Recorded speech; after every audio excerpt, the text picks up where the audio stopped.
Good morning, good afternoon to all. My name is Bruno Tertrais. I'm the Deputy Director of the Foundation for Strategic Research here in Paris, and welcome to this webinar with Albridge Colby. Bridge, good morning and good afternoon. Thank you for being with us this morning. I just introduced you and said that this was the most successful event because we anticipated something like 70 people, and you're actually more than 100. So without further ado, if you don't mind, because we only have an hour, I'd like to introduce you briefly, then give you the floor for about 15 minutes of opening remarks, 20 if you need to. I said on Twitter that this was a super timely event because you may have a hard time convincing Europeans that the United States should be less involved in Europe than it is currently, but precisely because it's an interesting argument to be heard. I'm really truly delighted that at the occasion of the publication of your book, you were willing to speak with us today. Your book is called The Strategy of Denial, and let me just briefly introduce you, not your book, because you will introduce your book better than I will, but let me just say that you're a principal at the Marathon Initiative. Maybe you could say a couple of words about what this initiative is about. And you are very familiar with the European debates, including the French debates. We invited you several times when we could still, when live meetings were actually more common than virtual meetings. You're, I would say, one of the main and most interesting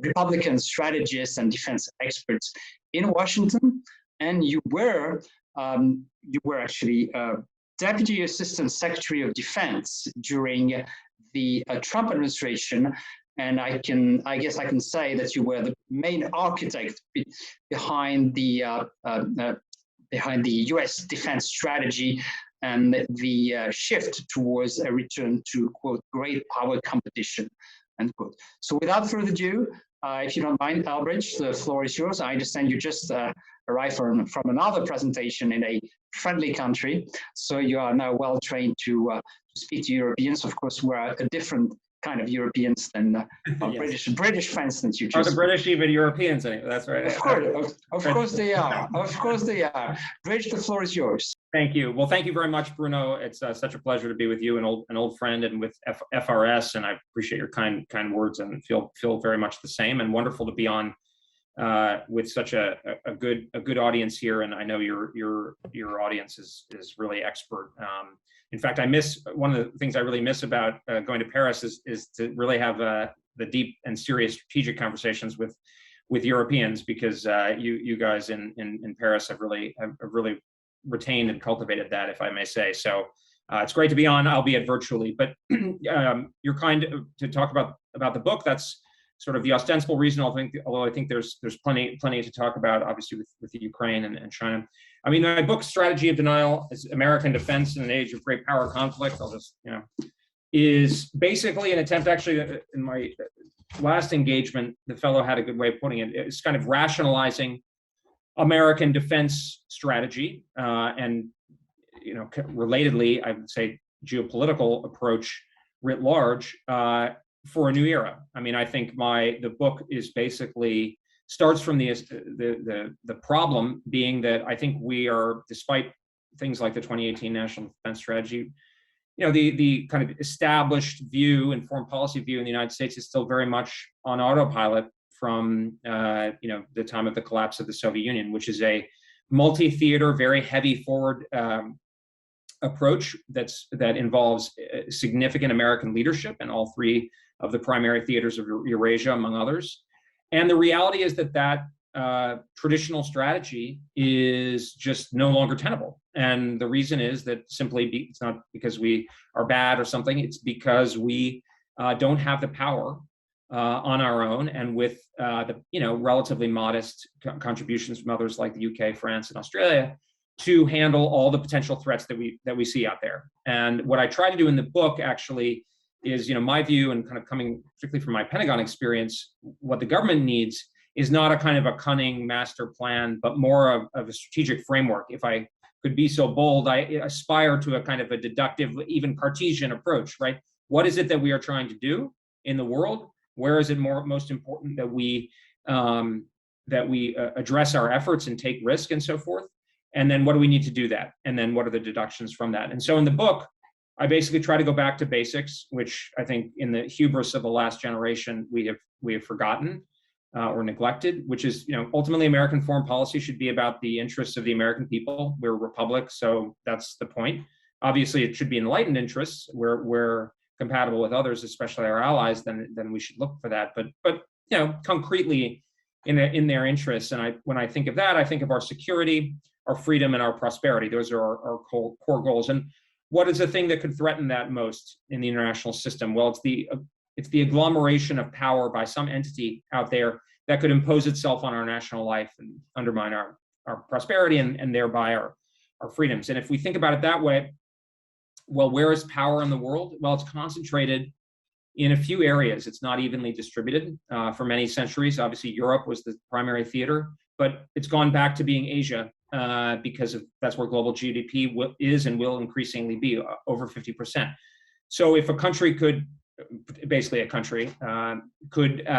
agglomerate the power represented by over 50% of global GDP, Asia, that would pose a true profound threat to Americans' interests. And the only country in the world that has the possibility of doing that is China, which itself is a fifth or maybe a quarter in the future of global GDP. So preventing China from dominating Asia must be the orienting goal of American foreign policy.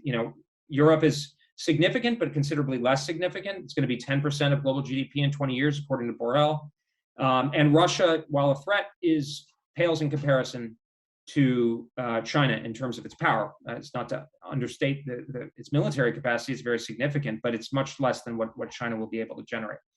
So that needs to be our goal. That's what's in Americans' interests, and I think others, obviously. The way to, and I think it's pretty reasonable. I mean, I don't think it's particularly controversial to say at this point that China is pursuing a kind of hegemonic position in Asia. They're pretty clear about it at this point. But how would we go about blocking that? Well, it's basically an anti-hegemonic coalition, a coalition that comes together that is bound by a shared negative goal, which is preventing Beijing from dominating the region. India, Japan, et cetera, mostly countries in the region. That's actually happening, so that's good. We don't need an Asian NATO. We just need a kind of a mix of formal and informal relationships that together prevent China from attaining its goal. The problem is that China has a counter strategy to that. It doesn't need to take on that whole coalition in a kind of unified way in the way that, say, Hitler or Napoleon at the end managed to do. Rather, we need to prepare for China's best strategy, in my view. Happy to get into that, which is a kind of a focused and sequential strategy. So what I worry about is the relatively small engagements or conflicts resulting in systemic effects. And my favorite historical example in this context is the Wars of German Unification, which in a relatively short series of by European standards, smaller wars resulted in tremendous systemic changes. And I think that's possible because what China can do, and countries in the region are not, all bought into siding with the United States and Japan and India, can convince those countries in the middle, which are probably most of Asia, that even if they might like to avoid living under Chinese domination, the risks are too great. And China can pose this through what I call a focused and sequential strategy, which is subjecting countries, tied to that coalition, particularly those tied to the United States, to intense pressure, particularly military pressure. And I do think the military instrument will be more and more attractive for China as it finds the limits of its economic leverage, which we have found over the last half century as well.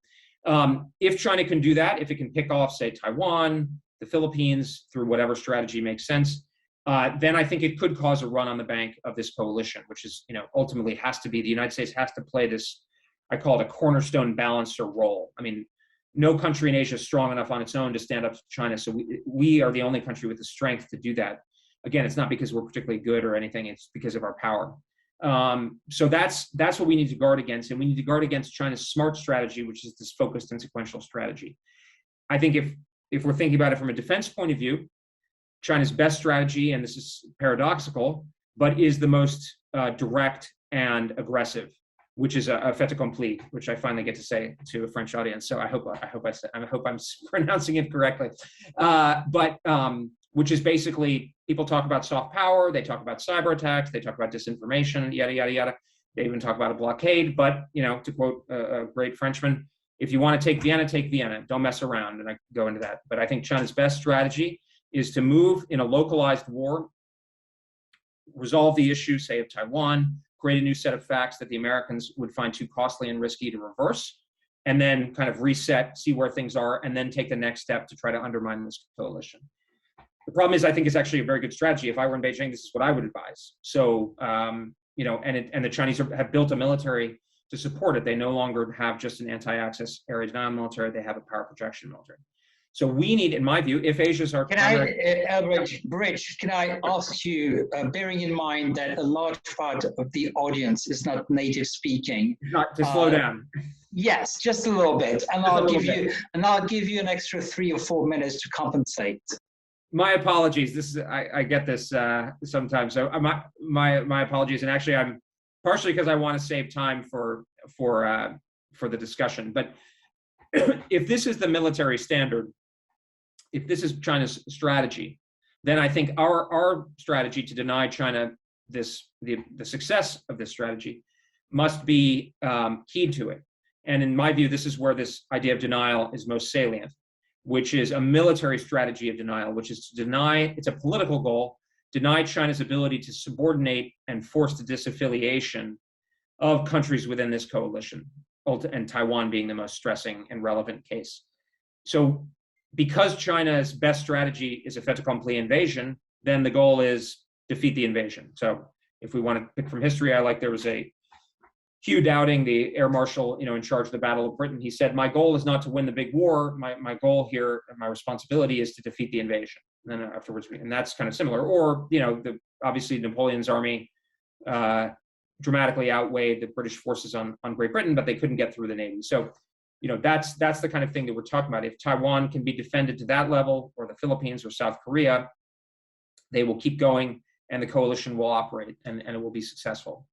So the problem is, and this is where I think it gets to the implications for Europe, the problem is this is a very demanding standard. The political goal is relatively low, but given the military balance, China's advantages of proximity, and our neglect, and our unwillingness to reckon with constraints on our power, have led us to a situation where China may already right now have the ability to pull off an invasion of Taiwan. Which would be absolutely devastating for our interests in Asia, and which we would have to dramatically reorient to deal with, which we should anyway.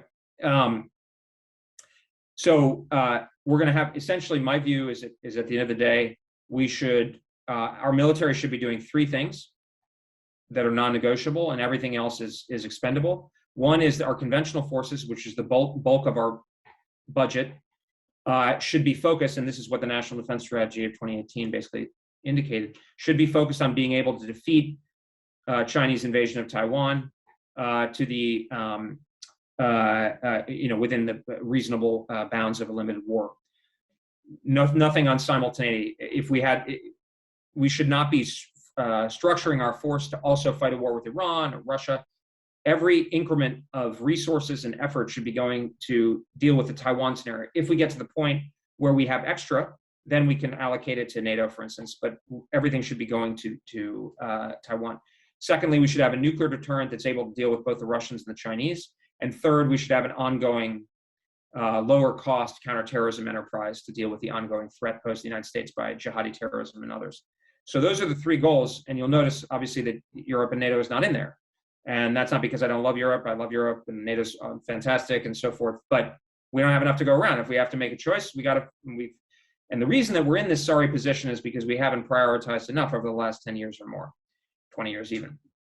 So fortunately, though, there's a solution, which is that Europe, particularly European NATO, dwarfs Russia, which is the primary threat to NATO, in economic capacity and in latent military capability. So Europe can and should do more to handle its own defense, particularly its conventional defense, against a Russian attack, particularly a fait accompli attack against the Baltic states and Poland, which is, I think, the most serious scenario that NATO has to reckon with. So this is the natural solution. I think the United States should encourage it. It should not deploy additional forces to Europe, certainly not significant additional forces to Europe right now. Both it sends the wrong signal to Europe, and particularly to Germany, about future expectations, and it won't improve the situation. Actually, it will only delay the reckoning, because we face the potential for an East of Suez moment. For those, 1967, the British had commitments to the Gulf monarchies and so forth, which they just dropped from one day to the next because of fiscal constraints. If we continue acting as if we're in 1999, it's not going to change the facts. It's just going to make the transition that much more dramatic and sudden, and Europeans won't be prepared. So I don't think we're doing Europe any favors by acting as if this is no longer as if this is the reality. One of the reasons it's really great to talk to a French audience about this is because I've been a bit frustrated, and Bruno and I have gone back and forth on this, that I think there's a natural alignment of interests between Washington and Paris. The current administration is much more, I would say, the transatlantic romanticists. Obviously, President Macron has a different vision. I think that actually seems to me that the French vision and what should be the American vision, what inevitably must be the American vision, are actually quite compatible, which is that the US needs Europe to do more, wants Europe to do more, Europe needs to do more on its own, and the United States can help, because Europe's not going to, only, I think, realistically, with American political and military assistance, will Europe become a more cohesive actor in the defense space. So I think that, but at the same time, America can't act like it's going to be the boss in the way it sometimes has in the past, to the degree if we're going to do less. And okay, so so it seems to me the transatlantic bargain should be: we will help Europe do more. We will defer more to Europe on political issues, on the institutional formats that Europe prefers. For instance, if the European Union can do more in a way that doesn't, defeat doesn't negate NATO's efforts, it's not self-defeating, then sure, okay, PESCO, all these kinds of things, European defense industry, we should be prepared to do that, and we should be prepared to take a step back. But by the same token, I think, and Bruno and I have gone back and forth on the word, but I think that the deal is that Europe will be broadly aligned, and I don't know, aligned in my mind is a soft form of togetherness. It's not like subservience or you have to do what we say or vice versa, but rather, look, if we're going to give support to and not instead work with individual European countries that we are more aligned with and create problems for cohesive Europe, then I think, generally speaking, being on our side on the China issue, I actually don't think Europe should spend a lot of time in the Pacific, and I know Bruno and I disagree about that. But I'm not saying that Europe needs to take part in a Taiwan scenario. No, I'm saying Europe should focus more on its neighborhood and its area, kind of regional interests, and we should support that, and we should be prepared to, and not only militarily but politically. But it's been a bit frustrating in this conversation, because I feel like some of the, just candidly, some of the political messaging from Paris, and obviously Washington has all its own problems, so I'm not saying we're without fault, but I'm saying I think there's more of a natural alignment here than sometimes appears to be the case, at least. And I think this is, obviously this administration is not keen on it, but I think future administrations, whether they're Republican or Democrat, maybe more. So kind of, but smoothing the ground out before that could be very helpful. So hopefully that's stimulating, and I wasn't too rapid. Apologies again. No, thank you very much, Bridge. This was actually rather fast indeed, but very rich in content.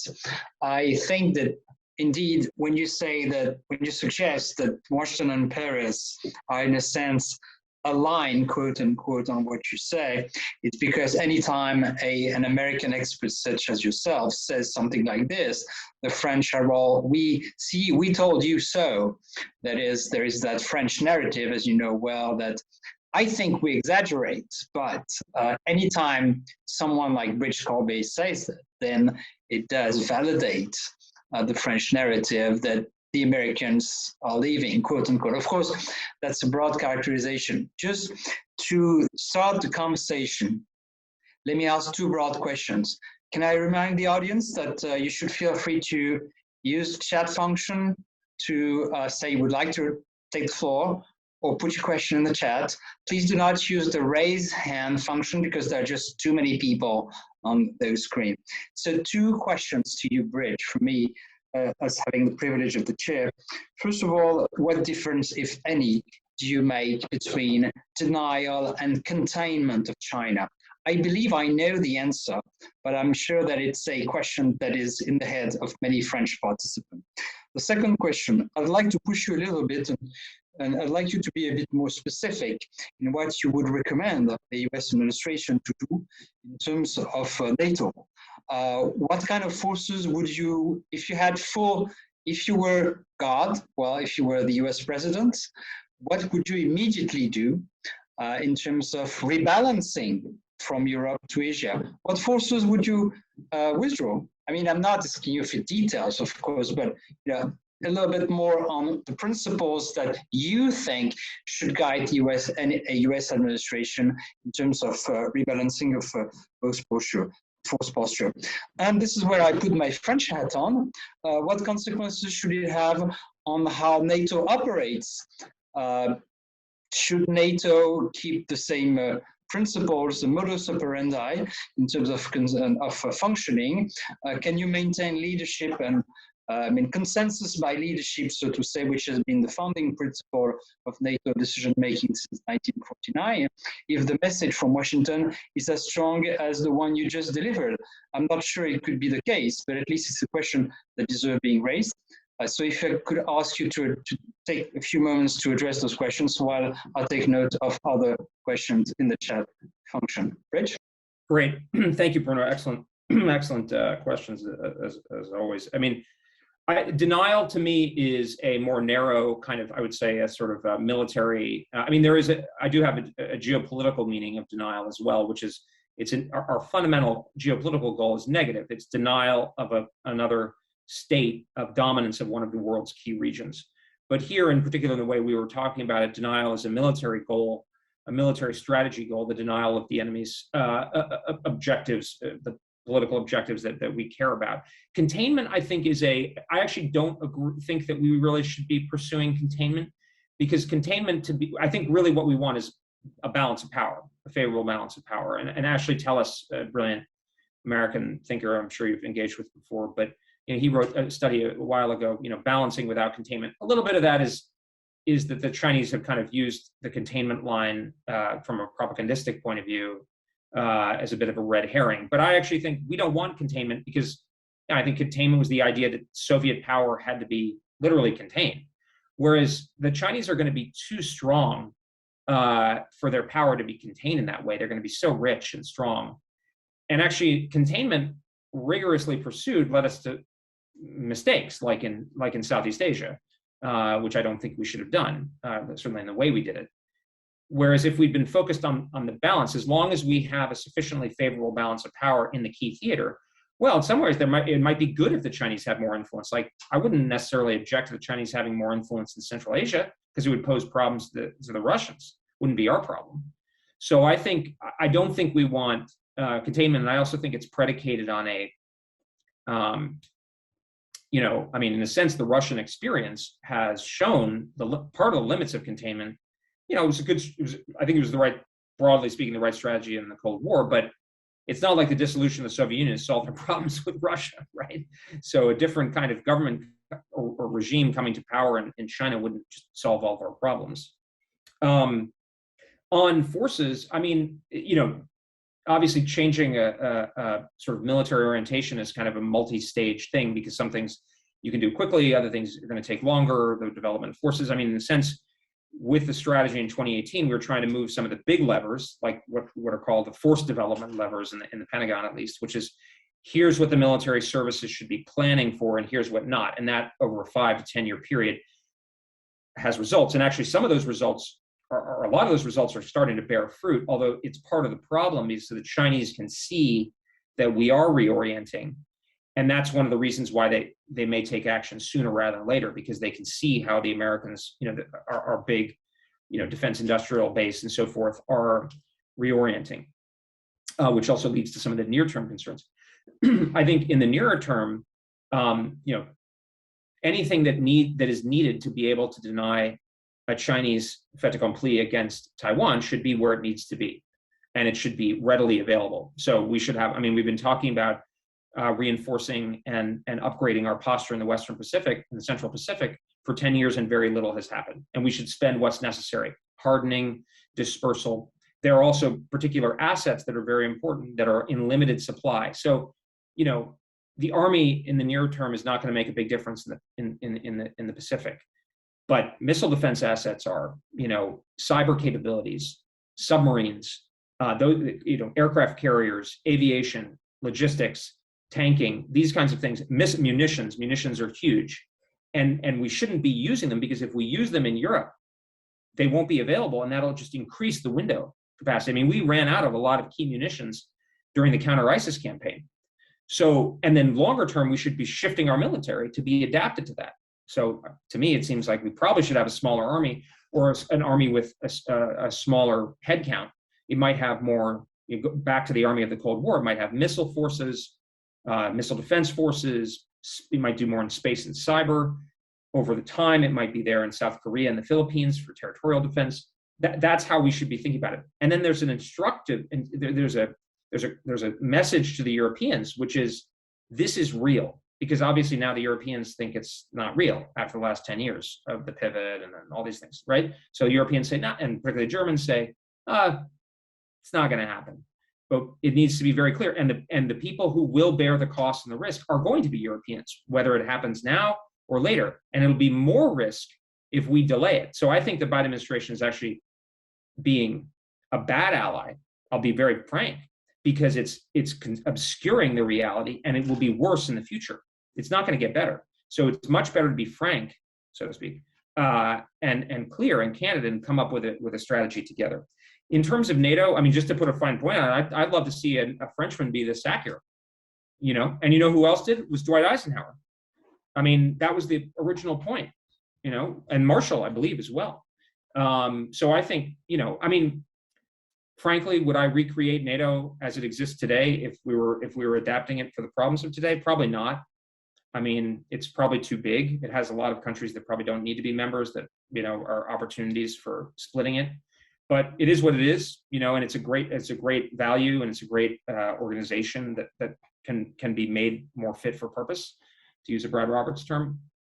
But I think we should be adapting the structure wherever possible. And if not, we should be using other mechanisms that maybe, you know, if the Portuguese decide to block consensus on something, well, then let's find another way to do it. You know, it doesn't mean that we abandon NATO, but I just think, you know, we can't be hostage to institutions that are not. I mean, it's important to work hard, but I'm just saying, like, I mean, obviously there's a lot that's gone on in recent years over the Russia threat that has not been through the NATO mechanism. So, well, thank you, Rich. Appreciate the candor and the frankness of your comments. I have several questions on the chat. I will use the privilege of the chair to pick and choose them. There's a question which actually relates to our reported disagreement on how Europe should be or not involved in the Pacific, in the Indo-Pacific. So I leave it up to you to describe it. Just a reminder, however, that by geography, at least one European country that is ours is physically in the Indo-Pacific. So we're not leaving the defense and protection of that region to any country, even our best allies. Also, it's going to be very hard to persuade Europeans of the opposite, that we collectively, at least I and a bunch of other people, including some in this virtual room, for the past 20 years, have tried to convince the Europeans with a modicum of success that Europe has interest in Asia. And is it a healthy thing to tell not the Portuguese, because the Portuguese have a very long history in Asia, but countries of Central and Eastern Europe, that they have absolutely no interest in Asia? I'm more than mildly skeptical, but I hear you about the rebalancing. And I think one of the most important thing and interesting things of your pitch is precisely the rather brutal nature of it. Clear cut, some would say brutal, I would say, let's say clear cut to be diplomatic, character of it. And I like in particular the fact that you draw, I try to push you to the limits when I'm talking about NATO, and then you were very clear and said, yeah, let's draw all the consequences. And that's a very interesting, pitch indeed. So that one question about, you know, how realistic is it to expect that the the Europeans won't be involved in the Pacific. Another question on the forthcoming NATO strategic concept. Do you have any expectations for that regarding what you just said? Maybe we should start with those two, and I'll try to summarize the other questions coming in. I can't help but asking another question again. Sorry to the audience to abuse the privilege of the chair, but would you be ready to accept the consequences for the United States defense industry of a lighter footprint in Europe? Because let's be honest, many people in this virtual room know this very well.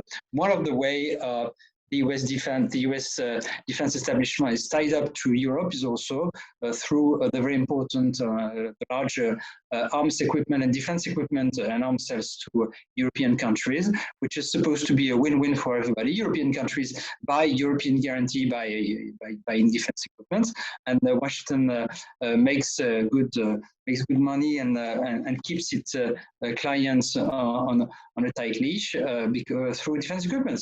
So because we are being honest with one another, can I ask you about this too? I'm sorry, maybe these are too many questions. I think these are really key points of the conversation. Well, no, thanks. I think this frankness and candor is really important. I mean, I think I get, stepping back, because I think there's it's worth, I mean, I've served in the government, who knows, maybe I'll be in the government again, I don't know. But what am I trying to achieve here, in the sense, I mean, obviously there's a frisson of provocation, but I mean, I think a little bit here is this sort of, our system, and maybe it's democracies, I don't know, but our system in the last 10 or 15 years has manifestly failed to adapt with sufficient speed and urgency to the China challenge. And I'm not worried about the system being inclined towards balance and not being too extreme. I mean, so a colleague of mine wrote a piece, this kind of, I think was basically a critique of my argument. It's like, well, we need to be balanced. We can't be so extreme. And that's how the government operates. I mean, in the political system, I mean, a lot of people are frankly older, and I don't think they really register how serious. There's a huge age divide, I think, in how seriously people take China in the United States, and maybe in Paris too. There's, the American system is designed not to work well. There's plenty of veto points, and there's huge institutional interests, and I don't say that in a kind of conspiratorial way, but I mean, towards conservatism, small c, inertia, the whole Europe, all the Europe bureaus. I mean, the Europe Bureau, I think, is still the biggest bureau in like the State Department. I'm not sure that's true anymore.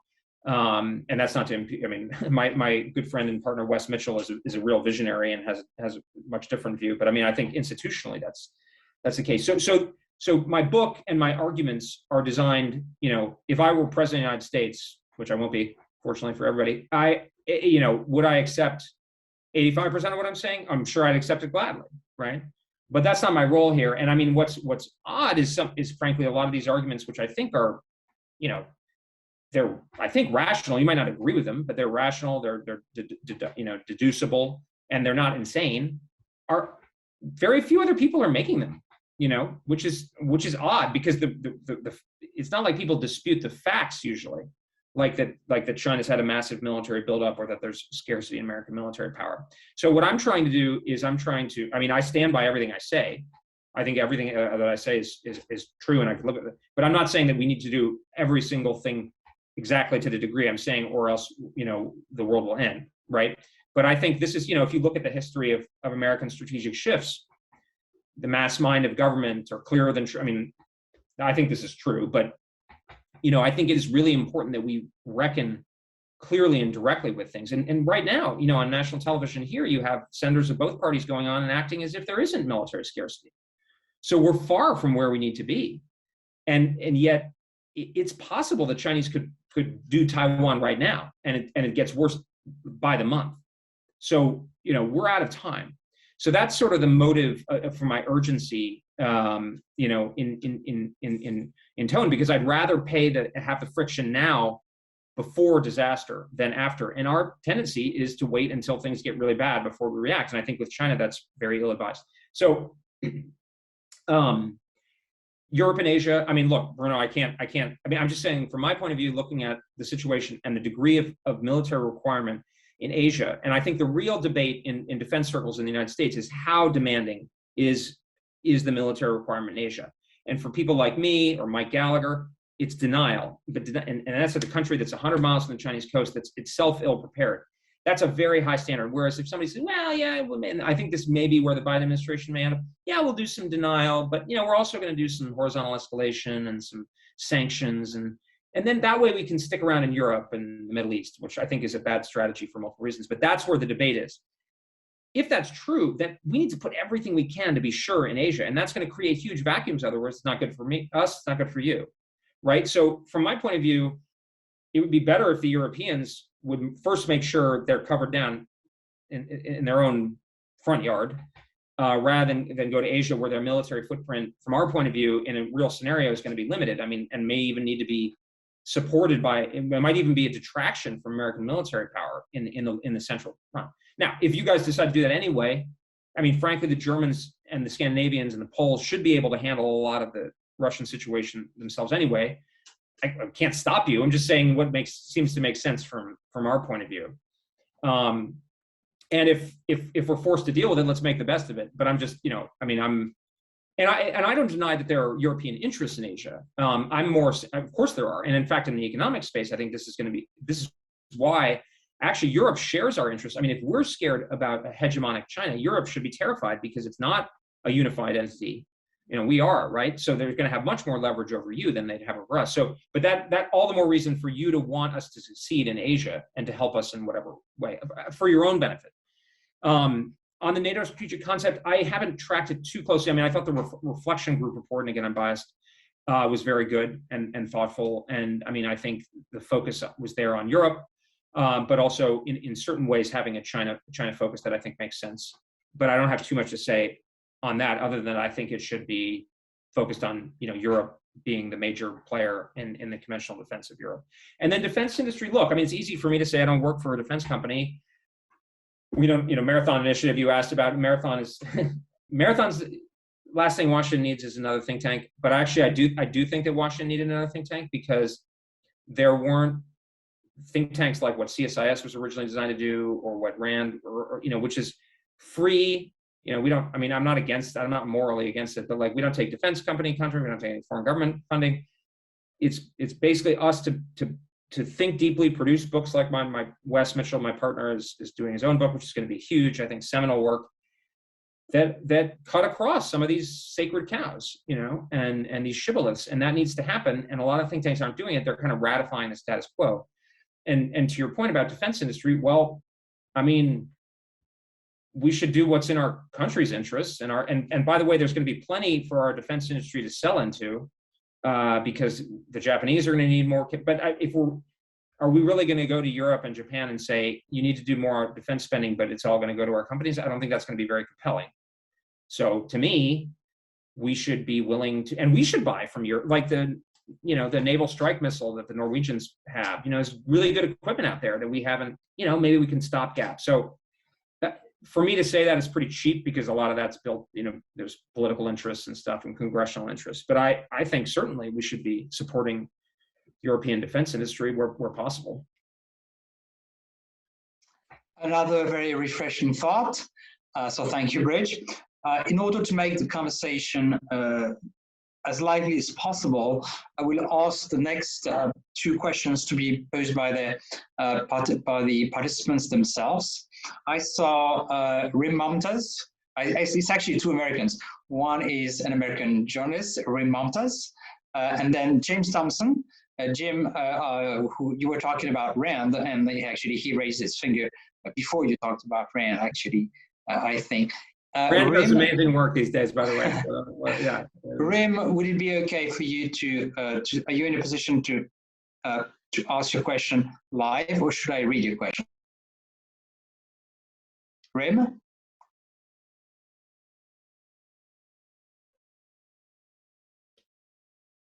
Looks like he's saying to read it out. Yeah. I'm going to ask the question for him, which is basically how credible would be the US commitment to Article 5 of the Washington Treaty if the United States was implementing the strategy you are recommending? And my understanding, I can't speak for her, my understanding is that she's pushing forward my own argument a little bit, even more than I am. Jim, would you like to ask a question live? Sure, if it works. Well, I think I agree with much of this analysis. I think it's refreshing, but I do think it underplays the strength of the role of our allies, because they're an asset that is unmatched by China. It's one of our real advantages. You know, you're right, we have a force scarcity, but our allies can contribute some and can contribute more if we can work together with them on strategy and strengthen their role against China, but also holding the fort in Europe as well. But I congratulate you on this. It's really good. By the way, I'm glad Rand is doing great work. I've been gone 10 years, so maybe that makes a difference. Actually, Jim, thank you first of all for being there, but also for that great question. Because if I was to go forward on this argument, I would have said that you know, as a student of alliances, I'm also aware that U.S. alliances have been an extraordinary political asset for the United States in terms of legitimacy. And aren't you actually tackling the subject from a maybe a bit too narrow perspective on the purely defense and military side of things? I mean, you know about alliances, you know about government, you've practiced government. Aren't you underestimating the value of alliances? I mean, even European alliances for, you know, for whatever the United States does in Asia, beyond the strictly military standpoint, in terms of political value and legitimacy? Let me answer that. No, I don't think so. I think we've overvalued it. And I mean, the example of like the EU statement on Taiwan, I mean, I'm not against it, but I think, you know, the Quad meeting, there's too much, and I think this is an affliction of this administration in particular, is too much emphasis on the symbolic and kind of political or diplomatic level of alliances, and a neglect of what they really are, which is, you know, military and economic power agglomerations that are, you know, defined to shared goals, or to go after shared goals. But we've lost the bubble on that, as the pilots say, and in a dramatic way, where our most, you know, the two most important allies from a GDP point of view are Japan and Germany, and we've done a terrible job objectively in alliance management because they spend so little on defense. In fact, I tell the Japanese directly, and I mean, Japan is our most important ally, I think, objectively. It's our most important relationship. But our alliance is in crisis because of, in my view, because of, despite the political goodwill, because of their continued low defense spending, which is either will be defeated or the American people may be put in a position where it's too costly to bear, which would be a catastrophe. To Jim Thompson's point, no, thank you very much. I appreciate that. I actually think I think I value our alliances very highly. I value them from you know, I'm kind of rebaselining what they're about. The way I like to think about them is, you know, our alliances should be conceived like a private business partnership. I don't know what it's like in the civil law, but, you know, in like an old law firm or bank where the partners were privately held, there was a personal element, strong personal element, and that socialized together and everything. But at the end of the day, people were supposed to pull their weight. You know, it was a shared business enterprise, not like a marriage or a love affair or something like that, right? And you know, Biden's talking about it like a sacred thing. Well, sacred is the duty to the citizenry. That's a sacred duty. The alliance is a means to an end. I think it's critical. I mean, the whole book is about the Anti-Hegemonic Coalition and that purpose and our shared interest in that. But I think we've lost the bubble on what that's about. And I think, you know, it's better again to have like a come to Jesus meeting in the law firm to say, you're not, you know, hey, Germany and Japan, you're really not, you got to go raise more money. Otherwise we're going to have to go separate ways, or what, you know, pick your analogy. And then the question about Article 5, I mean, well, I mean, the Article 5 commitment is that if a state is attacked, that we will respond in conformity with our, domestic requirements, right? I forget the exact language. But, at the end of the day, if Article 5 comes into conflict with the core interests of the United States and the American people, then the American people's interests need to win out. And I want to avoid that. And I think treating the Article 5 thing as if it's like part of our Constitution is probably the best way to have it actually break. Because at the end of the day, in 5 or 10 years, if the American people have 15 years, who knows, if the American people have to choose between Asia and Europe, they have to choose Asia for their own interests. And, realistically, Article 5, I think people have a positive view towards NATO in America, but I think it's pretty thin if we're put in a situation where it's really crazy to, effectively bail the Germans out. I don't see why that's going to be controlling. So instead, we should deal with the reality now together and not put the alliance under an unbearable strain, which is the direction in which we're heading. Can I push you a little bit more on this? I mean, I'm struck by and actually, I'm not here to do my own publicity, but I have a major publication coming on alliances, including, but not limited to, US alliances. I'm struck by the extraordinary resilience, including political resilience of alliances, including in particular US alliances. And US alliances have never been so popular since the end of the Cold War. So aren't you taking a huge gamble when trying to brutalize an alliance that has served the US and European interests so well for the past 70 years, and at a time where it's still, highly popular, despite, and some of us are old enough to remember that 20 years ago, 25 years ago, it was all about, the US is changing, the US population is changing, they're not as European as they used to be. Hey, if I had been told that in 2022, there would be so much of the US population supporting defending Europe and the Atlantic Alliance, I would have not believed it. I mean, you're not playing with fire, but sorry, pardon the pun, but you are breaking China here. It's okay. We are think tankers. We can break China. It's okay.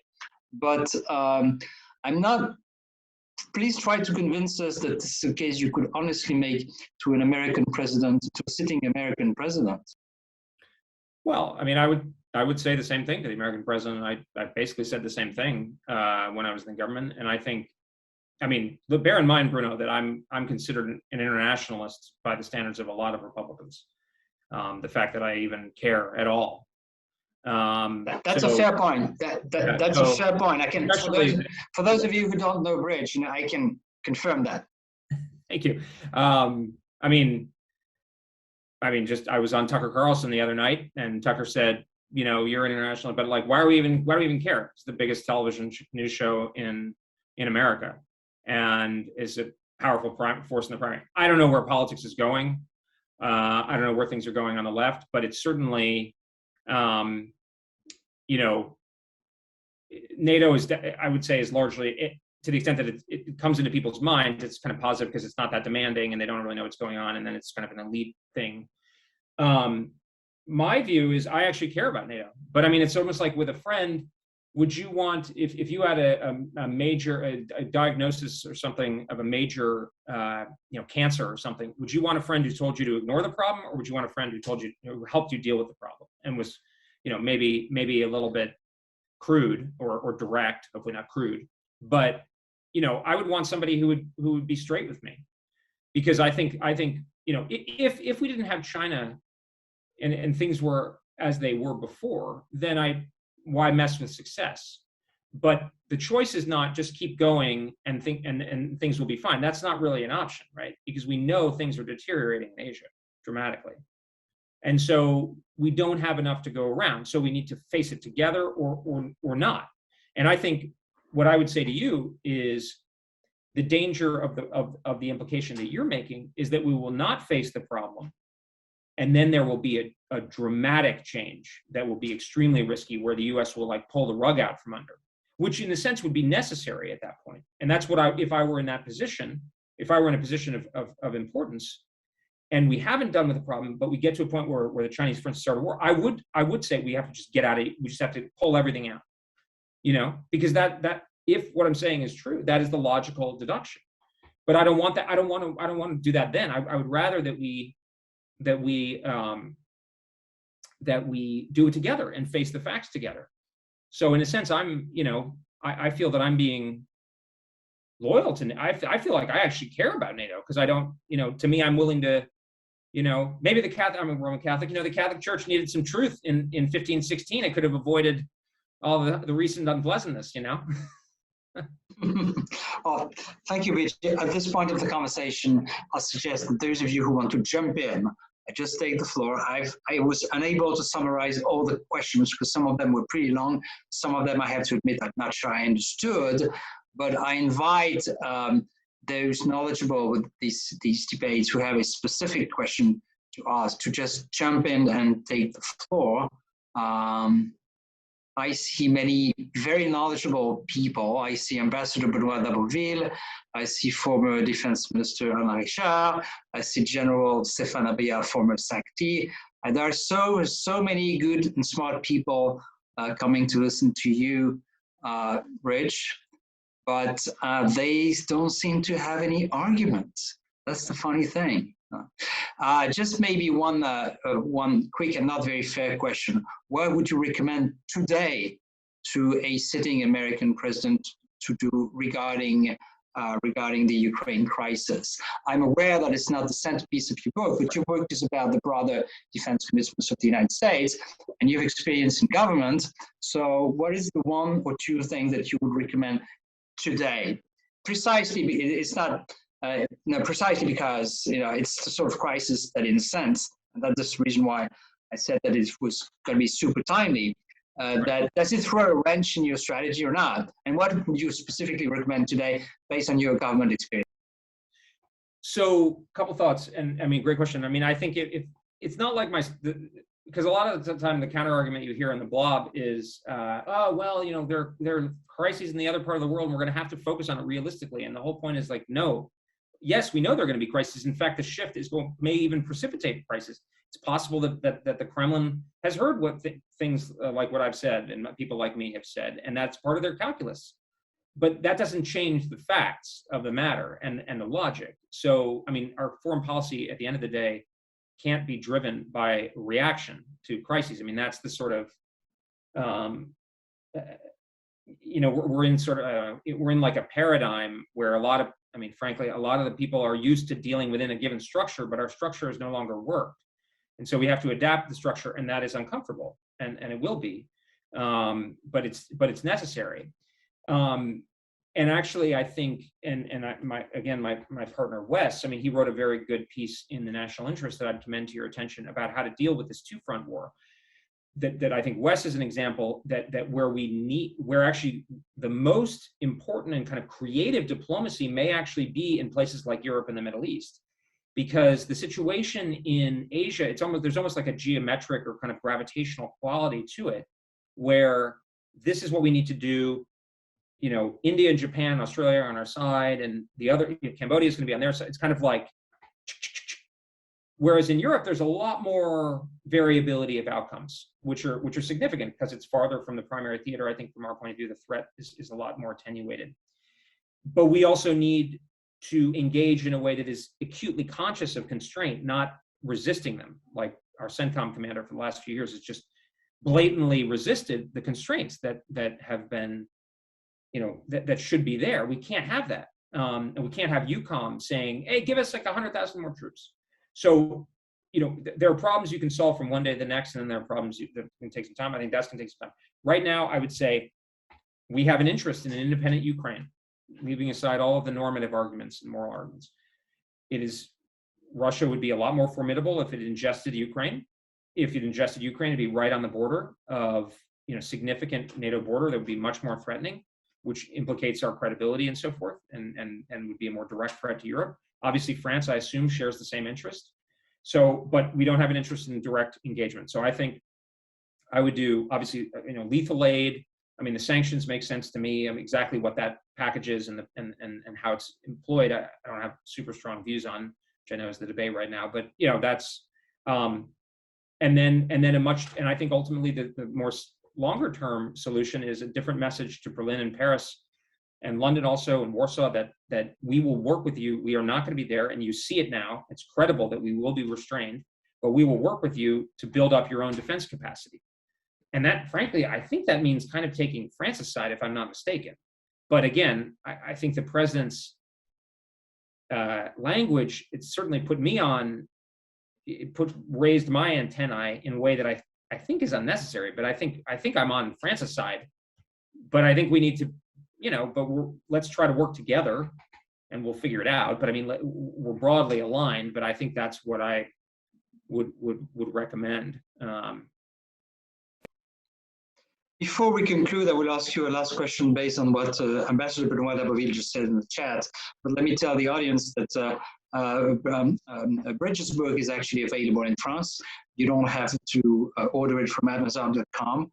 There are actually a few bookstores which have the original edition, and I hope it will be translated soon, because whatever America does, when America does something big, it's of interest to Europe, whatever it is. So do read his book. A final question, if you don't mind. I know it's unfair because we only have 2 minutes left, but based on what Ambassador Davoville was saying in the chat, what if it was not an alternative? What if the current China-Russia rapprochement was becoming so intense that, in a sense, you have to consider it as a single adversary, and that it's not Russia versus China, and it's not a two-front problem? A hypothetical, but I think it was hypothetical worth considering, isn't it? Yeah, I mean, I don't think it really changes. I mean, I think we should, over time, seek to split Russia from China to the degree possible. I don't envision like a sort of true reconciliation, Adenauer, de Gaulle style, but I think at least distance. I mean, if we had something like the outcome of the opening to China, where the Soviets tied down hundreds of thousands of soldiers in the Far East, and there was animosity and et cetera, that would be a fine outcome. We don't need to have a genuine reconciliation with Russia.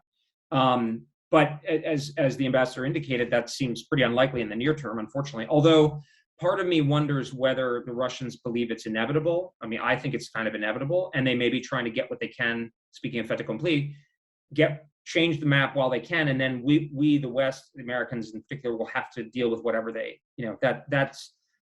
that would be the cunning strategy if I would recommend if I were in their shoes. But I think it wouldn't change, because the Russian military threat is still significantly lesser, and Europe is less important than Asia. It's actually, then it would be analogous to my view of our relationship with India, which is basically we should delegate our policy in South Asia largely to India, and we should build up India's capacity for autonomous action. India is actually kind of the model of what we want in the future. India is not an ally, but that's actually great, because India wants to do things by itself. It doesn't want American boots on the ground. That's great, because then we can focus on the key theater, which is the Western Pacific, the first island chain. So I think, over time, I mean, we're going to have a different political relationship given NATO and so forth with Europe, but that would be more the model. And I don't think we should be sanctioning India over the Russia arms. We should be allowing them to make their own decisions. And I think our defense industry should have a fair shot, and we should help them. But it's not like we should be forcing them to buy from, not buy from the Russians. I mean, because the prime goal is the ability to fight the PLA in a cost-efficient way. That might actually mean Russian equipment. I mean, I'm not hawking for Russian defense industry, but I'm saying,